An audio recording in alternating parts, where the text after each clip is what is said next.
एड़ी चोटी का जोर लगा करके हमारे देश का पूरा हिंदू समाज जहर उगल रहा है बेलगाम घोड़ों की तरह से। वो सड़क की अनैतिकता पर दौड़ रहा है, धर्म को अधर्म कह रहा है, भिक्षुओं को गालियां दे रहा है। वो रामदेव जो एक बहुत बड़ा व्यापारी है वो उपदेश दे रहा है, जिनको ये पता नहीं कि योग की परिभाषा क्या है। मैं यहाँ ये बताना चाहता हूँ कि जो लोग भी इस भारत की धरती पर हिंदू गणराज्य स्थापित करना चाहते हैं, मैं आपके मीडिया के माध्यम से कह रहा हूं, उनके बाप के फरिश्ते भी इस देश की धरती पर हिंदू गणराज्य स्थापित नहीं कर सकते। क्योंकि जब ये देश आजाद हुआ, अंग्रेजों से जब एग्रीमेंट हुआ, तब डेमोक्रेसी के आधार पर यह देश आजाद हुआ, लोकतंत्र के आधार पर यह देश आजाद हुआ, धर्मनिरपेक्षता के आधार पर यह हुआ। मैं पूरे देश के लोगों से यह जानना चाहता हूं, क्या वेदों में कहीं हिंदू शब्द है? क्या पुराणों में कहीं हिंदू शब्द है? कहीं गीता में कहीं हिंदू शब्द है?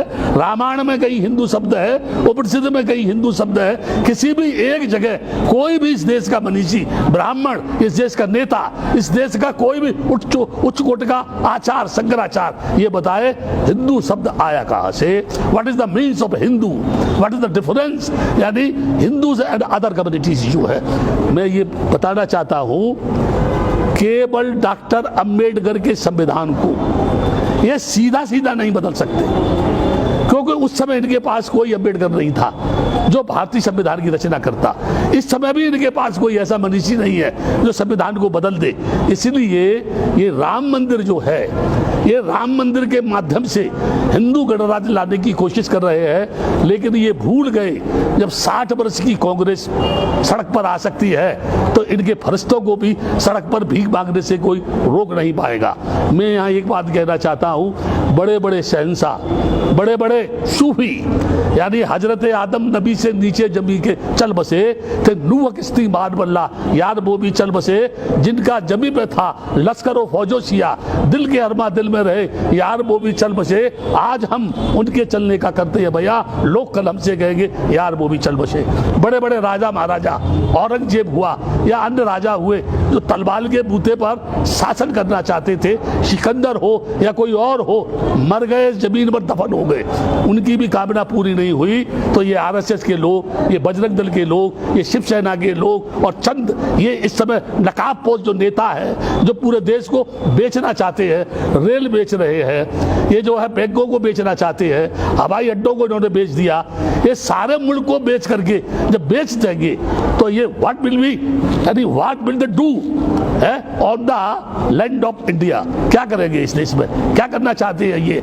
इनका मकसद है एनी हाउ ब्राह्मणी संस्कृति को भारत की धरती पर स्थापित करना। अब वो जमाना नहीं है जब कोई पुष्पमित्र सिंह भिक्षुओं का कत्ल करेगा। डॉक्टर अंबेडकर ने बुद्धिज्म को स्वीकार करके एक ऐसी यानी शैली, ऐसी फिलॉसफी, ऐसी भाषा, ऐसी वाणी, ऐसा दर्शन लोगों को बीच में दे दिया है। ज्यों ज्यों लोग डॉक्टर अंबेडकर को पढ़ेंगे, त्यों त्यों इस देश में बगावत करने वाले लोगों की संख्या बढ़ेगी। सच को कहना अगर देशद्रोही की श्रेणी में आता है, ब्राह्मणवाद की सच बात कहना अगर देशद्रोही की श्रेणी में आता है, तो मैं देश के लोगों से कहूंगा, मुझे किसी भी चौराहे पर खड़ा करके फांसी लगा दो, मुझे कोई आपत्ति नहीं है। लेकिन मेरे मरने के बाद भी मेरे जिस्म का एक एक कण ये बोलेगा ये बुद्ध भूमि है, ये बुद्ध भूमि है, ये बुद्ध भूमि है, ये राम जन्म भूमि नहीं है। अगर कोई ये कहता है कि राम जन्म भूमि है तो मुझे बताए राम का जन्म कैसे हुआ? वो कौन थे जिन्होंने चावल दिए थे? उन रानियों के संतान किससे पैदा हुई? मुझे लोग ये बताएं, क्या गोबर से गोरखनाथ होते हैं? क्या मकड़ी के पेट से मकरध्वज होते हैं? क्या यहाँ यानी घास से आदमी पैदा होता है? अगर पहले होता था तो इस सदी में कहीं ना कहीं तो गोबर से कोई बच्चा पैदा होना चाहिए, कहीं ना कहीं मकड़ी के पेट में से तो कोई पैदा होना चाहिए। ये झूठे, ये बेईमान, ये बदमाश, ये गुंडे, ये लफंगे इस देश की नैतिकता का तहस नहस करके फिर से इस देश को गुलाम बनाने की ओर ले जाना चाहते हैं, जो कभी भी संभव नहीं है, कभी भी इनकी भावना पूरी नहीं होगी। बुद्ध ने कहा पहले अपने आप को जीतो, उसके बाद दूसरे की जीतने की बात करो। पूरी दुनिया जानती है कि बुद्ध के आगा महाबोधि विहार बौद्धों का है। पूरा त्रिपिटक कहता है कि अयोध्या जो है साकेत नगरी के नाम से जानी जाती है। ये कह रहे हैं ये राम मंदिर है, और कह नहीं रहे हैं, उन्होंने उस जगह बाबरी मस्जिद को तोड़ करके राम मंदिर बनाने की शुरुआत कर दी। यहाँ एक प्रश्न है, जब वहां बाबरी मस्जिद थी ही नहीं तो आपने मुसलमानों को 5 एकड़ जमीन देने की घोषणा क्यों की? क्या आप उनको खुश करना चाहते हैं? और फिर ये अभी रक्षाबंधन आ रहा है, उसके साथ साथ ईद आ रही है, और ये 27 से फिर यानी 5 तारीख तक लॉकडाउन करेंगे। ये लॉकडाउन का मतलब क्या है? कोई भी आदमी किसी भी प्रकार की सरकार के खिलाफ बगावत नहीं कर सकता है, और वो जो चाह रही है उसे वो करेंगे। लेकिन मैं एक बात बता रहा हूं, ये कुछ भी कर ले ये सफल नहीं होगा। मंदिर बना ले, ठीक है ना, मंदिर बना ले। ये अभी भी किसी ने कहा, मैं कह रहा हूं इस बात को, जितने भी मंदिर हैं भारत की धरती पर, अगर उनके पुजारियों को वेतन के अलावा जो भी फंड है वहां, अगर पूरा फंड ये सरकार ले ले तो 130 करोड़ लोगों की समस्या का समाधान हो सकता है। लेकिन ये ऐसा नहीं करेंगे, क्योंकि मंदिर के नाम पे तो भड़काते हैं, ये मजहब के नाम पे तो लड़ाते हैं ना, इसलिए ये नहीं चाहेंगे।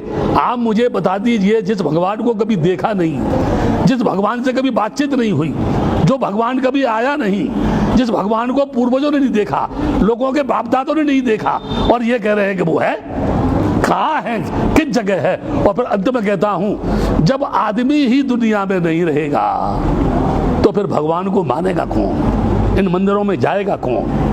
इनकी पूजा कौन करेगा? इनको चढ़ावा कौन देगा?